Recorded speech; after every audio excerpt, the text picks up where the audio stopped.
Jadi itu kebohongan, rekayasa macam-macam. Kalau ada tanah aja Itu permainan lipo, itu ciri lipo gitu. Nah. Jadi jangan main di sini, di Makassar ini.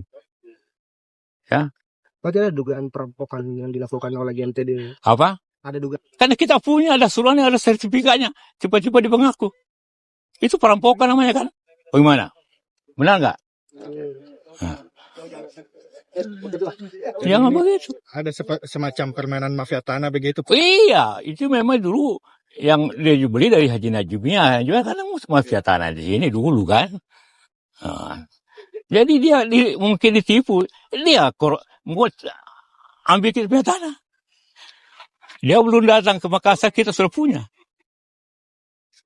Nah, gitu kejadiannya. Kalau begini, nanti seluruh kota dia akan mainkan seperti itu. Rampok seperti itu.